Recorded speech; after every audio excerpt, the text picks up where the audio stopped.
یا بنی اقم الصلاۃ وامر بالمعروف وانہی عن المنکر واصبر علی ما اصابک. اے میرے بچے نماز قائم رکھ. اب نماز سے مراد کون سی نماز ہے؟ آپ اس سے اپنی نماز نہ سمجھیے. ہم سے پہلے بنی اسرائیل کے اندر کچھ اور نماز کی شکل تھی، ہمیں کچھ اور نماز کی شکل دی گئی ہے، ہمیں نماز کے اوقات اور دیے گئے، ان کے کچھ اور تھے. لیکن کیا شے مشترک؟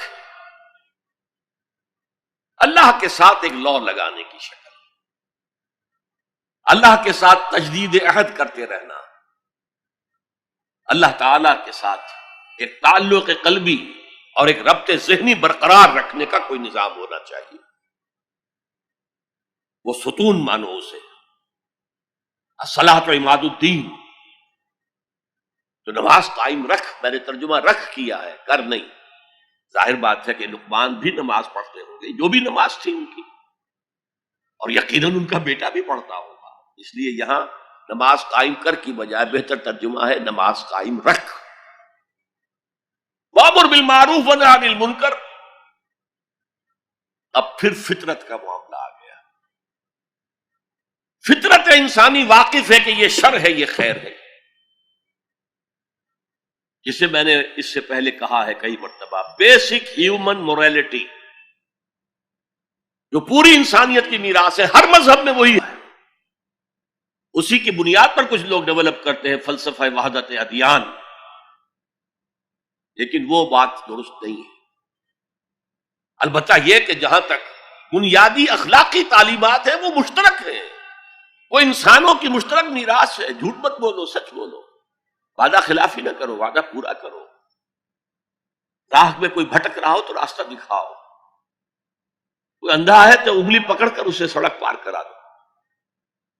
یہ فطرت انسانی ہے. اس پہلو سے معروف کا لفظ آیا، نیکی کا لفظ نہیں آیا یہاں. جانی پہچانی شے. اذا ساعت کا سیئتک وحرت کا حسنتک فانت مومن. اگر تمہیں کوئی نیکی کا کام کر کے مسرت حاصل ہو، دل میں انشراح ہو جائے اللہ نے مجھے توفیق دی، اور کوئی برا کام کر کے برا لگے یہ میں نے کیا کر دیا، نہیں کرنا چاہیے تھا، تو تم مومن. تو معروف شے ہے، جانی پہچانی چیز ہے نیکی. اور منکر ہے، فطرت انسانی ابا کرتی ہے برائی سے. یہ علیحدہ بات ہے کہ انسان جو ہے اپنی فطرت کے خلاف چلتا ہے، اپنے مفادات کو دیکھتا ہے، دنیا پرستی میں غرق ہو گیا ہے کہ اندر سے اس کا ضمیر کانشنس اسے ملامت کرتا ہے تم غلط کام کر. پھر آیا بر میں ہم دیکھ سکے وہ اپنے آپ کو سیٹسفائی کرنے کے لیے کہتا ہے میں فلاں فلاں نیکی کا کام بھی تو کر رہا ہوں، تو اتنا مضطرب کیوں ہے؟ یہ سارا معاملہ معروف منکر. یا بنی اقم الصلاۃ وامر بالمعروف وانہی عن المنکر. اے میرے بچے نماز قائم رکھیو. انتقال کے وقت کی یہ وصیت ہے. اور نیکی کا حکم دیتا رہیے، معروف شے کا پرچار کریو. یہ وہی مضمون آ گیا سورۃ العصر کا، والعصر ان الانسان لفی خسر الا الذین آمنوا وعملوا الصالحات وتواصوا بالحق وتواصوا بالصبر. یا بنی اقم الصلاۃ، یہ عمل صالح. شرک سے بچ گئے، یہ ایمان ہے، توحید ہے. وامر بالمعروف ونہی عن المنکر، حکم دے نیکی کا، بھلائی کا، معروف کا، اور روک منع کر منکر سے،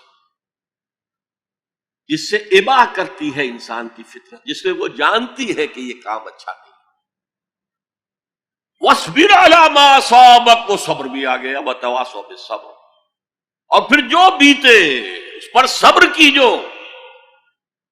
اس لیے کہ امر بالمعروف اور نہی عن المنکر بڑا کڑوا فعل ہے. یہ خاص طور پر نہی عن المنکر کسی کو اچھا نہیں لگتا، ریزنٹمنٹ ہوتی ہے. بچے بھی جیسا کہ میں عرض کر چکا ہوں، اگر آپ کہہ دیں بھئی یہاں مت کھیلو، یہ کھیلنے کی جگہ نہیں ہے، تو پھر اکثر و بیشتر اپنی عزت سلامت لے کر گھر جانا ممکن نہیں ہوگا. اور جو سب سے بڑا حق ہے یہ زمین، یہ کائنات اللہ کی ہے، وہ اس کا حاکم ہے، اس کی حاکمیت قائم کرو. تو جو خدا بنے بیٹھے ہوں، اپنی حاکمیت کا سکہ چلا رہے ہیں، وہ برداشت کریں گے؟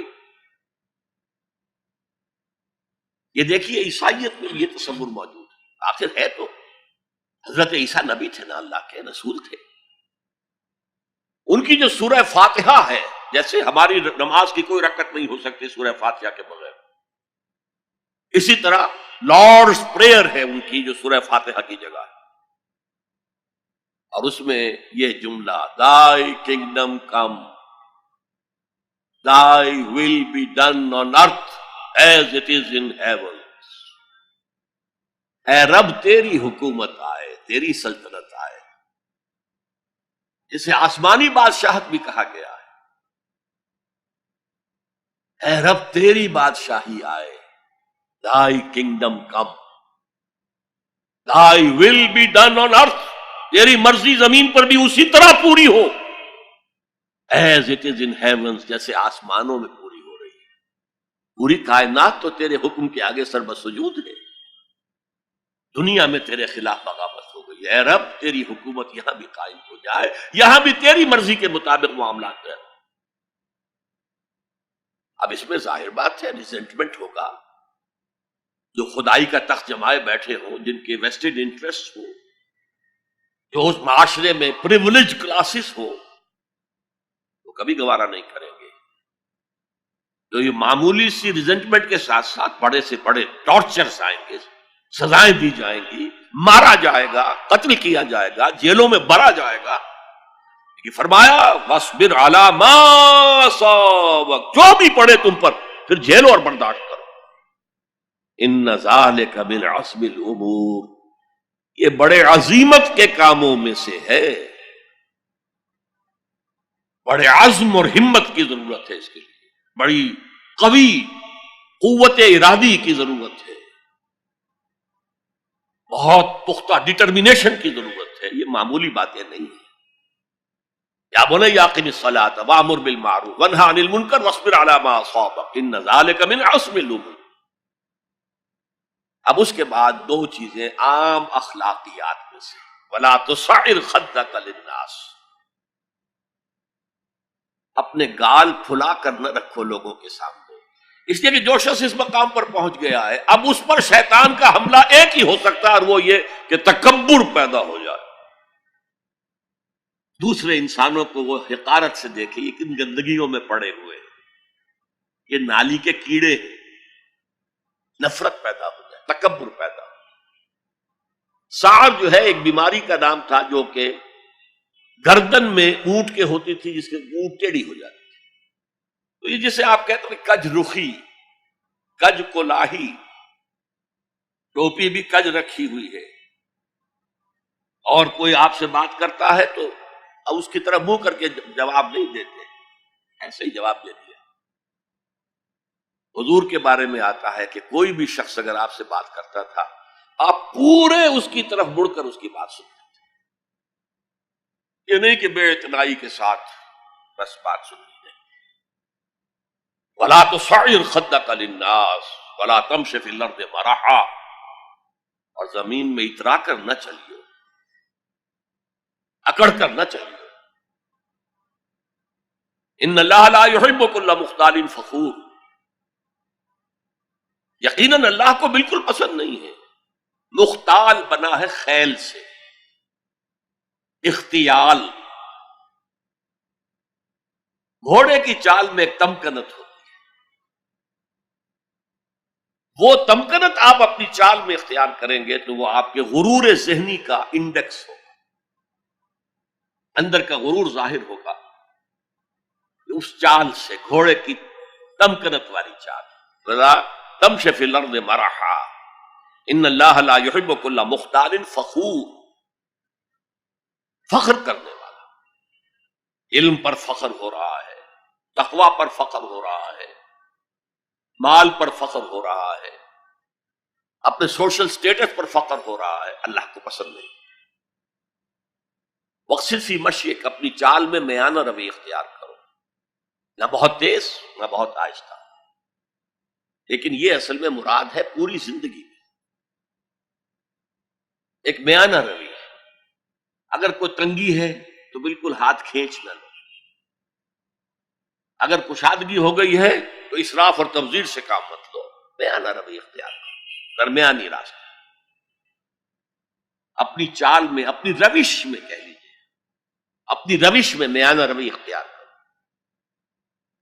وغضض من صوتک، اور اپنی آواز کو پست رکھو. یہاں تھوڑی سی وضاحت ضروری ہے. حدیث ہمیں یہ ملتی ہے کہ حضور جب خطبہ دیتے تھے تو الفاظ علی صوتہ، آپ کی آواز بہت بلند ہو جاتی تھی. واحمرت عیناہ، آپ کی دونوں آنکھیں سرخ ہو جاتی تھی. آپ اس طرح خطبہ دیتے تھے جیسے کوئی سپہ سالار اپنی فوج کو لڑنے پر آمادہ کر رہا ہو. لہذا یہ وقت وقت کی بات ہے. یہاں مراد کیا ہے؟ کسی وقت آپ کا کوئی آرگومنٹ کسی کے ساتھ ہو رہا ہے and you feel that you are losing the ground، آپ اپنی آواز بلند کر دیتے ہیں، اس کو اپنی آواز سے دبانا چاہتے ہیں. یہ نہیں. فرمایا اقصد فی مشیک واغضض من صوتک ان انکر الاصوات لصوت الحمیر. آواز کا بلند ہونا کوئی آواز کا حسن نہیں ہے. اگر ایسا ہوتا تو گدھے کی آواز بہت بلند ہوتی ہے، لیکن کسی کو پسند آتی ہے. اور یہاں انکر کا لفظ آ گیا، وہی منکر، ناپسند ہونا.